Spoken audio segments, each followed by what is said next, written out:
दिल ना उम्मीद तो नहीं, नाकाम ही तो है। लंबी है गम की शाम, मगर शाम ही तो है। मैंने ये भी सोचा है अक्सर। Do you believe art comes from suffering?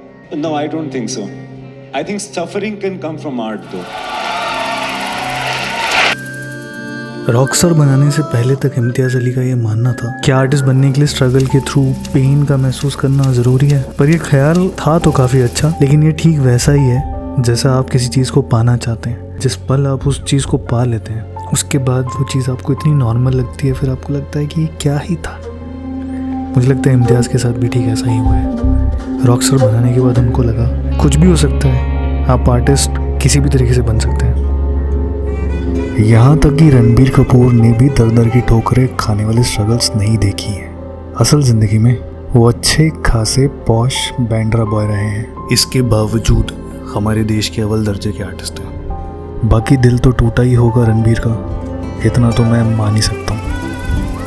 ऐसा क्यों होता है असल ज़िंदगी में, जब कोई सामने रोता है तो हमें डिस्कम्फर्ट महसूस होता है, पर वहीं जब फिल्मों में इस तरह के दृश्य दिखाए जाते हैं तो हम पता नहीं क्यों उसे बार बार देखना चाहते हैं।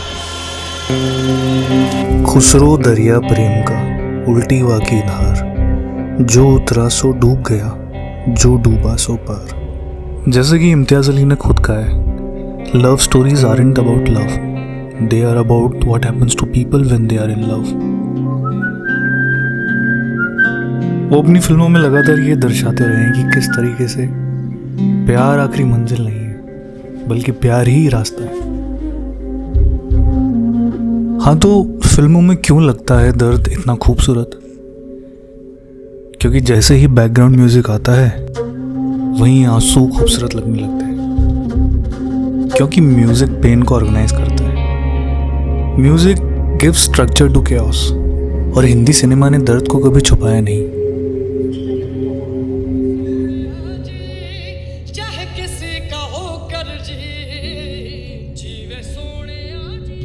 आज हम बात करेंगे इम्तियाज अली के सिनेमा के बारे में, जहां दर्द सिर्फ दर्द नहीं है, बल्कि एक रास्ता है, एक सफर है, एक छोड़ने की कला है। फिल्मों में बिना म्यूजिक के पेन एक रॉ इमोशन लगता है, म्यूजिक के आते ही वो एक प्रोसेस्ड इमोशन की तरह हो जाता है।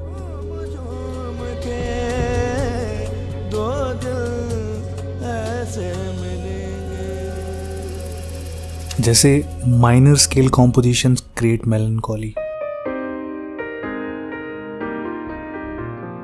अगर तुम साथ हो गाना माइनर की में, piano repeats unresolved chord progression,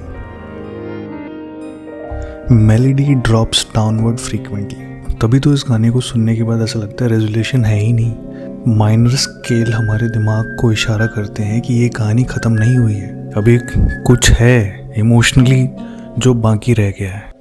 तभी तो इस गाने को सुन के ऐसा लगता है कि अभी रेजोल्यूशन हुआ नहीं है, इमोशनली कुछ है जो इन दोनों के बीच अटक गया है।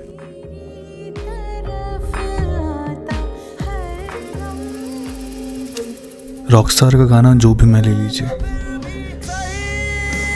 मेलोडी अनस्टेबल है, it rises and collapses quickly. Jordan की जिंदगी स्टेबल नहीं है, इसलिए गाना भी स्टेबल नहीं है। माइनर स्केल यहाँ पे इमोशनल फ्रैक्चर का काम कर रहा है।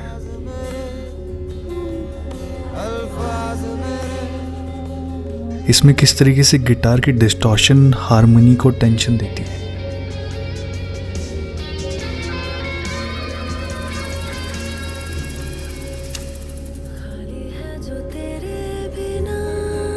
जब हैरी मेट सेजल का घर सॉन्ग ले लीजिए, कॉर्ड प्रोग्रेशन सर्कुलर है, जैसे कहीं पहुंचना नहीं चाह रही हो। Melody frequently descends instead of rising, soft brushed rhythm, piano plus strings very minimal. ये गाना रश करता ही नहीं है, ये रुक कर बोलता है। हैरी थक चुका है, घर में खुशी नहीं सुकून की तलाश है। ये गाना सेलिब्रेट नहीं करता, ये कन्फेस करता है।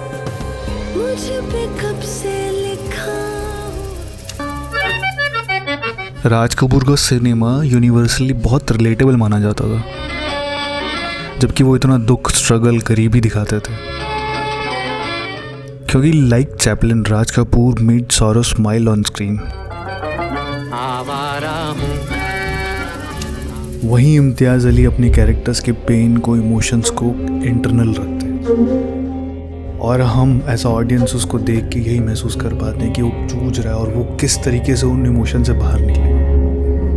और हमें भी वो दुख महसूस हो रहा था जो इम्तियाज़ हमें कराना चाहते हैं बीजीएम की मदद से।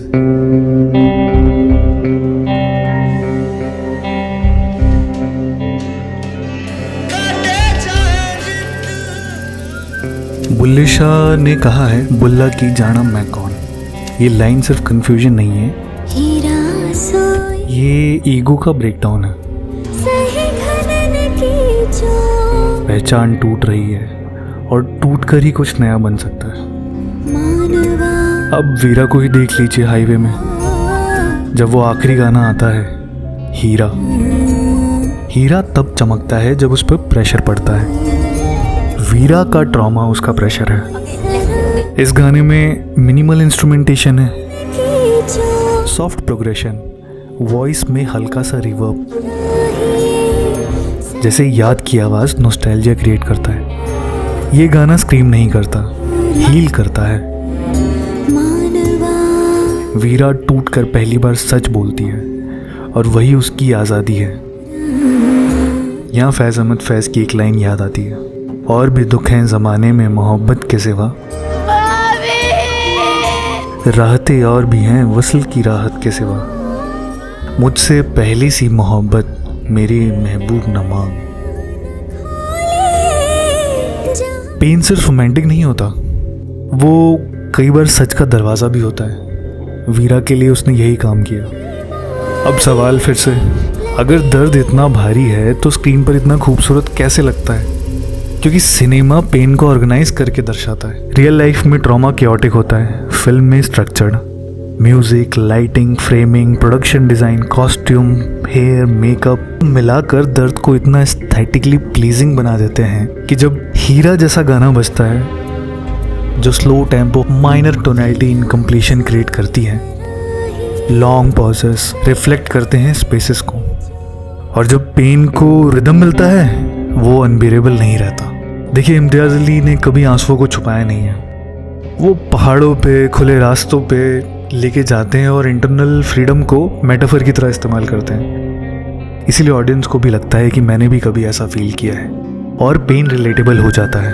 वो अपनी फिल्मों में एक सेफ स्पेस क्रिएट करते हैं। हम वीरा का ट्रॉमा देखते हैं लेकिन हम वीरा के साथ सेफ फील करते हैं, जबकि वीरा एक बड़े ही खतरनाक माहौल में है। हमें तमीज दिखाना है, क्योंकि ब्रेन डोपामिन रिलीज करता है जिस तरीके से स्क्रीन पे सारी चीज़ें दर्शाई जा रही हैं। और जब हम इंटेंस इमोशन को कंट्रोल्ड इन्वायरमेंट में फील करते हैं, सैड सॉन्ग्स एडिक्टिव लगते हैं। हमें दर्द से प्यार नहीं है, हमें उस प्रोसेस से प्यार है जहाँ दर्द मिलता है। रॉकस्टार में जॉर्डन भी वही करता है, लॉस क्रिएट्स आर्ट। वहाँ दर्द जलता है, यहाँ दर्द हील करता है, लेकिन दोनों जगह म्यूजिक ब्रिज है। पेन बिना म्यूजिक के रॉ है, म्यूजिक के साथ मीनिंगफुल, और इसीलिए पेन अट्रैक्टिव लगता है क्योंकि वो डेप्थ का सिग्नल है। हम सरफेस इमोशन से बोर हो चुके हैं और दर्द ऑथेंटिसिटी का प्रूफ लगता है। और जब उस पर गाना हो तो वाह, वो सफरिंग नहीं रहता, वो ट्रांसफॉर्म कर देता है।